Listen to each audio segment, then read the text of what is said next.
अस्सलामुअलैकुम dear students आज के हमारे लेक्चर का टॉपिक है जीन सीक्वेंसिंग। बेसिकली आज हम डिस्कस करेंगे कि एक जीन। सबसे पहले हम देखते हैं what is the gene. Gene basically nucleotide का सीक्वेंस है। कहाँ पे? On the DNA molecule. DNA molecule में न्यूक्लियोटाइड का एक सीक्वेंस जो कि एक ख़ास करैक्टर के लिए स्पेसिफिक है, बेसिकली ख़ास प्रोटीन बनाता है। अब उस डीएनए में न्यूक्लियोटाइड का जो सीक्वेंस है वो क्या होगा, उसको हम जीन सीक्वेंसिंग कहते हैं। स्टूडेंट्स, इसको मैं रीड करता हूँ इसकी डेफिनेशंस को। अगर आपके पास क्वेश्चन आ जाए what is the gene sequencing, आप कहेंगे nucleotide sequence of any purified DNA fragment. किसी भी डीएनए फ्रेगमेंट का में न्यूक्लियोटाइड का जो सीक्वेंस है उसको हम जीन फ्रीक्वेंसी का नाम देते हैं। स्टूडेंट्स, क्या है कि बेसिकली एक हमारे पास, लेट्स मैं कहता हूं कि मेरे पास ये एक डीएनए का फ्रेगमेंट है। इस फ्रेगमेंट में न्यूक्लियोटाइड का सीक्वेंस है G T A C C G T A. अब ये वाला इस डीएनए में न्यूक्लियोटाइड का सीक्वेंस है। ये सीक्वेंस कहलाता है gene sequencing. Students, gene sequencing nucleotide का आर्डर, न्यूक्लियोटाइड का सीक्वेंस कहाँ पे? डीएनए मॉलिक्यूल पे जीन सीक्वेंसिंग कहलाता है। इसके प्रिंसिपल के बेसिकली 3 रूल्स हैं। इसके बेसिकली 3 प्रिंसिपल्स हैं, 3 रूल्स हैं जीन सीक्वेंसिंग के। स्टूडेंट्स, ये वाला प्रिंसिपल ऑफ जीन सीक्वेंसिंग अक्सर शॉर्ट क्वेश्चन में पूछा जाता है, तो आपने इसके प्रिंसिपल को याद कर लेना अच्छी तरह और इसको एज ए शॉर्ट क्वेश्चन आपने तैयार करना है। पहला प्रिंसिपल आएगा to generate piece of DNA of different size all starting from the same point but ending at different point. पहला पॉइंट ये है। लेट स्टूडेंट्स, अगर मैं डबल हेलिकल स्ट्रक्चर लिखूँ तो ऐसा लिखूँ, अगर मैं इसको ओपन करता हूँ तो ऐसे करता हूँ।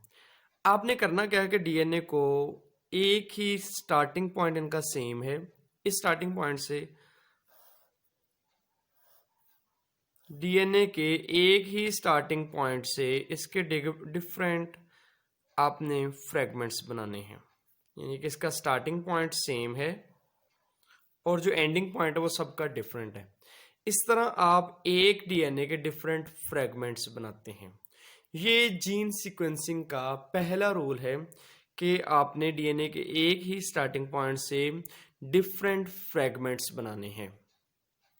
To generate piece of DNA of different sizes are starting from the same point, same point से शुरू हो रहे हैं and ending at different points, और मुख्तलिफ पॉइंट्स पर ये ख़त्म हो रहे हैं। दूसरा स्टेप क्या है स्टूडेंट्स?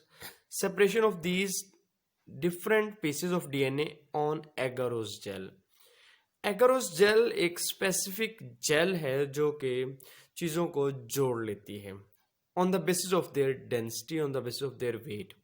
उनके वेट की बुनियाद पर जो है सब्सटेंसेस को डिफरेंट लेयर्स में। अब जो डीएनए के डिफरेंट फ्रेगमेंट्स हैं, अभी हमने देखे भी हैं कि ये वाले जो डिफरेंट फ्रेगमेंट्स हैं इनकी अगर लेंथ डिफरेंट है तो नो डाउट इनका वेट भी डिफरेंट होगा। एगारोस जेल पर इसकी जो पोजीशन होगी स्टूडेंट्स वो डिफरेंट होगी। तो हमारे पास जो दूसरा प्रिंसिपल है कि एगारोस जेल पर इसको हम अरेंज करते हैं। तीसरा पॉइंट हम करेंगे reading of sequence from gel. Gel से सीक्वेंस को हम रीड आउट करते हैं। स्टूडेंट्स, ये प्रिंसिपल है, प्रिंसिपल के 3 पॉइंट हैं, ये अपने याद कर लेने अच्छी तरह, ये शॉर्ट क्वेश्चन होते हैं। दूसरा हम बात करेंगे मेथड की। मेथड ऑफ डीएनए सीक्वेंस है, जीन सीक्वेंस, इसका मेथड क्या है? बेसिकली स्टूडेंट्स, हमारे पास इसके मेथड का हमारे पास जो मेन पॉइंट है कि हम बताएंगे कि डीएनए को डिफरेंट फ्रेगमेंट्स बनाने, डिफरेंट साइज में कट आउट करना है।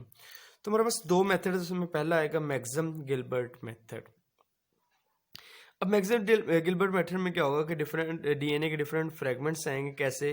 कि डीएनए को डिफरेंट पार्ट्स में एंजाइम की मदद से कट कर दिया जाता है, कि डिफरेंट केमिकल्स की मदद से हम कट कर देते हैं। एंजाइम की या केमिकल्स की मदद से डीएनए को डिफरेंट पार्ट्स में कट कर दिया जाता है। ये मैक्सम गिलबर्ट मेथड। और ये वाला मेथड एक प्रिमिटिव मेथड है, पहले हम बहुत ज़्यादा इस्तेमाल होता था, लेकिन अब डीएनए के डिफरेंट फ्रेगमेंट्स बनाने के लिए दूसरा एक मेथड है दैट इज कॉल्ड, जिस स्टूडेंट्स उस मेथड का नाम है सेंगर मेथड। पहला मैक्सिम गिलबर्ट मेथड है, दूसरा है सेंगर मेथड। ये मॉडर्न मेथड है और हम इसको इस दौर में इस्तेमाल भी करते हैं। अब होता क्या है कि इसमें dideoxyribonucleotide triphosphate are used to terminate DNA synthesis. अब यहाँ पे डीएनए की सिंथेसिस को रोककर डीएनए के डिफरेंट फ्रेगमेंट्स बनाए जाते हैं, किसकी मदद से? डाई डीऑक्सी राइबोन्यूक्लियोटाइड ट्राइफॉस्फेट की मदद से। अब स्टूडेंट्स इस टेक्निक को समझने से पहले से मैं आपको बताता हूँ कि ये आपके पास है जी एक पेंटोज शुगर, इसमें 5 कार्बन है, 1 2 3 4, और ये कार्बन नंबर 5, कार्बन नंबर 5 के साथ 3 फास्फेट के जो ग्रुप हैं वो अटैच हैं। अब इसके साथ ये 3 फास्फेट के ग्रुप अटैच हैं। इसके कार्बन नंबर 1 पे चूंकि नाइट्रोजनस बेस है, लेट्स मैं कहता हूँ ये है एडिनिन। कार्बन नंबर 2 चूंकि ये डीऑक्सी है H, और यहाँ पे भी मौजूद है H। अब होता है क्या है कि अगर कार्बन नंबर 3 के यहाँ पे OH मौजूद हो तो इसका मतलब ये हुआ कि ये नेक्स्ट बॉन्ड बना सकता है, लेकिन O यहाँ से रिमूव कर दिया जाए और यहाँ पे जस्ट H रह जाए तो हम कहते हैं कि ये डाई डीऑक्सी है, क्योंकि यहाँ से ऑक्सीजन रिमूव हो गई है। तो यहाँ पे 2 ऑक्सीजन रिमूव हुई है तो हम कहते हैं डाई डीऑक्सी राइबोन्यूक्लियोटाइड। और चूंकि 3 फास्फेट हैं, dideoxyribonucleotide triphosphate इसको नाम देते हैं। और स्टूडेंट्स याद रखिएगा, डीएनए में जहाँ पर भी ये न्यूक्लियोटाइड आ जाए, जो डीएनए की सिंथेसिस है वो फौरन स्टॉप हो जाएगी। क्यों स्टॉप होती है? कि ये वाला जो न्यूक्लियोटाइड है ये नेक्स्ट बॉन्ड ही नहीं बना सकता, क्योंकि बॉन्ड बनाने के लिए इसको OH रिक्वायर था। OH में से इसने चूंकि ऑक्सीजन तो रिमूव कर दी है, पीछे जस्ट H रह गया, H बॉन्ड में इन्वॉल्व नहीं होता। अब हम अपने मेथड की तरफ आते हैं कि सेंगर मेथड में एक्चुअल होता क्या है कि डाई डीऑक्सी राइबोन्यूक्लियोटाइड एडिनोसिन है, adenine as a nitrogenous base, इसको इस टेस्ट ट्यूब में ऐड करना है। अब डाई डीऑक्सी राइबोन्यूक्लियोटाइड अगर हमारे पास हो साइटोसिन जिसको हम चाहिए उसको इसमें ऐड कर देते हैं। Dideoxyribonucleotide triphosphate guanine हो उसको इसमें ऐड कर देना है अपने, और डाई न्यूक्लियोटाइड ट्राइफॉस्फेट थाइमीन हो तो उसको इसमें ऐड कर देना है। स्टूडेंट यहाँ पे एडिनिन, साइटोसिन, गुआनिन और थाइमिन, ये डिफरेंट आपने न्यूक्लियोटाइड्स ऐड कर दिए। अब इन न्यूक्लियोटाइड के साथ साथ इन टेस्ट ट्यूब में आपने टैग पॉलीमरेज ऐड किया, टैग पॉलीमरेज स्टेबलाइजर्स ये भी ऐड करना है।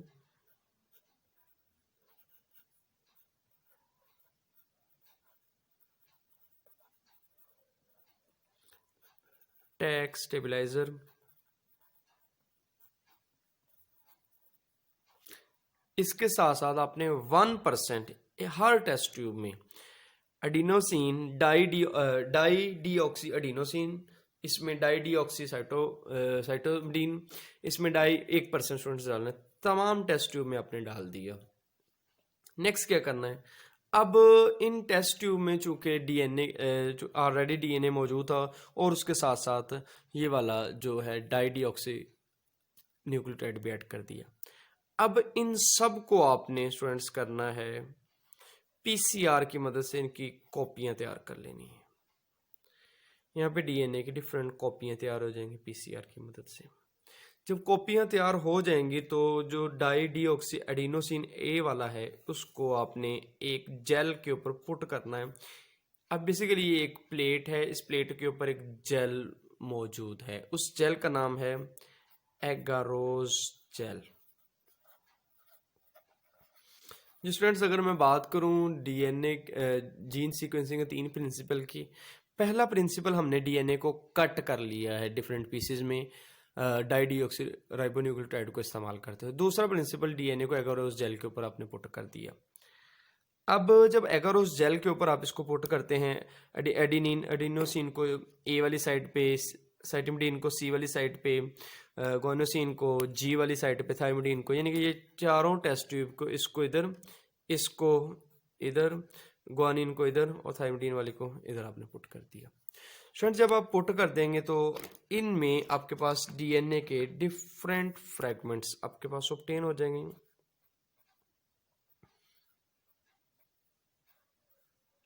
ये स्टूडेंट्स आपके पास फ्रेगमेंट्स आ गए हैं। अब ये वाले जो डिफरेंट फ्रेगमेंट्स हैं अगर उस जेल पे, अब आपने इसको इनकी डेंसिटी की बुनियाद पर इनको डिफरेंस कर देना है। तो करना क्या है, इसमें आप इलेक्ट्रिसिटी गुजारें।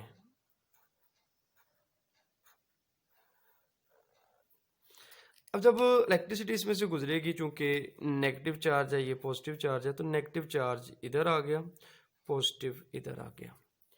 चूंकि हम जानते हैं कि डीएनए पर ऑलरेडी नेगेटिव चार्ज होता है, डीएनए के ऊपर चार्ज कौन सा होता है स्टूडेंट्स, नेगेटिव। तो नेगेटिव चार्ज नेगेटिव को रिपेल करेगा, पॉजिटिव की तरफ अट्रैक्ट हो जाएगा, तो जो डीएनए का स्मॉल साइज है वो इधर आ जाएगा और जो लार्ज साइज है वो इधर रह जाएगा। क्योंकि नेगेटिव स्मॉल साइज को पुश करेगा और वो बहुत दूर चले जाएंगे, चूंकि लार्ज साइज है वो करीब ही रह जाएंगे। तो इस तरह आपके पास डिफरेंट फ्रेगमेंट्स को आपने अरेंज कर लिया। अब उन फ्रेगमेंट्स की आपने सीक्वेंस ऑब्टेन करनी है। तो स्टूडेंट्स जो ए वाला है उसको ए सी डी और यहाँ पे डिफरेंट सीक्वेंस में आपने पुट कर देना है। अगर मैं बात करूँ जो पॉजिटिव है सबसे लोअर साइड पे, जो कि उसका साइज स्मॉल होना है, और जो नेगेटिव है वो अपर साइड पे आ गया जिसका साइज लार्ज होना है, और जो वेट है वो ऊपर की तरफ इंक्रीज होना है। अगर स्टूडेंट्स मैं बात करूं कि हमारे पास जो ए है वो सबसे लोअर साइड पे है, उसके बाद सी, देन जी, देन फिर ए आ रहा है, जी आ रहा है, टी आ रहा है, जी, सी और ए। आपके पास जो न्यूक्लियोटाइड का जो सीक्वेंस ऑब्टेन हो रहा है, सबसे पहले ए के बाद आया सी के बाद आया जी के बाद फिर ए, उसके बाद जी, देन टी, जी, सी और ए। अब बेटा आपके पास जो न्यूक्लियोटाइड का सीक्वेंस है वो ये आ रहा है, ए जी सी ये वाला। इसको मैं लिखता हूँ यहाँ पे आपके सामने, ए सी जी, ए जी टी, जी सी ए। अब ये आपके पास सीक्वेंस आ गया, तो इसी को हम जीन सीक्वेंस कहते हैं। स्टूडेंट्स इस मेथड की मदद से, सेंगर मेथड की मदद से, अपने डीएनए में मौजूद जो स्मॉल फ्रेगमेंट था या जीन था उसका एक सीक्वेंस ऑब्टेन किया जिसको हम जीन सीक्वेंसिंग कहते हैं। ये तो स्टूडेंट्स आज का हमारा लेक्चर जिसमें हमने जीन सीक्वेंसिंग के मेथड को समझा। नेक्स्ट लेक्चर में हम ट्रांसजेनिक बैक्टीरिया को डिस्कस करेंगे। Thank you students.